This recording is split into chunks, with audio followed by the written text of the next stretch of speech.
The year was 2003, and before I came to America, but first I should tell you that I was married, then divorced, and then went on with the application process.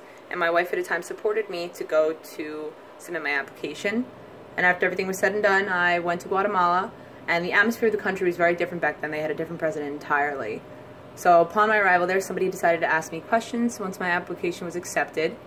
And they asked about my previous history, if I had ever been in jail before, to which I answered honestly and said yes I had.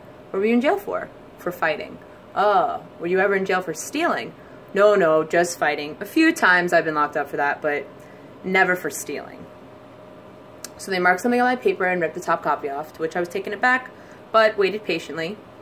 This investigation process took a few hours. And then finally, my interpreter let me know that I had passed, and I was cleared to make my way on to America. To that I was very relieved.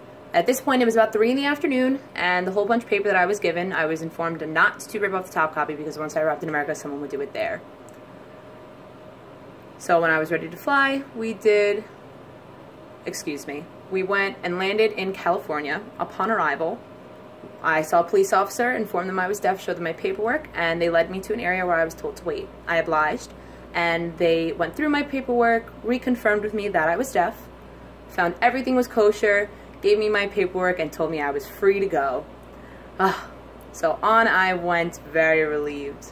As time went on, about 3 months later, I received my worker's visa pretty quickly and soon found work. At work, someone told me that I should attempt to apply to be an American citizen. I wasn't very sure. They said, well, either you could be a citizen or you could still have your worker's visa. To that, I ultimately decided I wanted to be a citizen.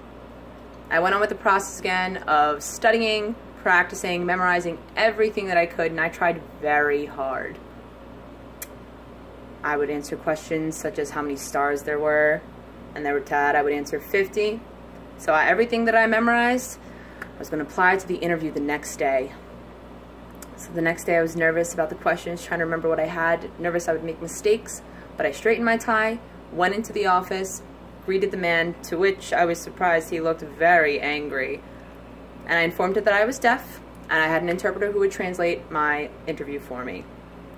We began, and he began to ask me questions, and I forgot the answers to the first few, but the interpreter never gave up and continued to translate for me. They asked me question again and again, maybe about 4 or 5, but that was it.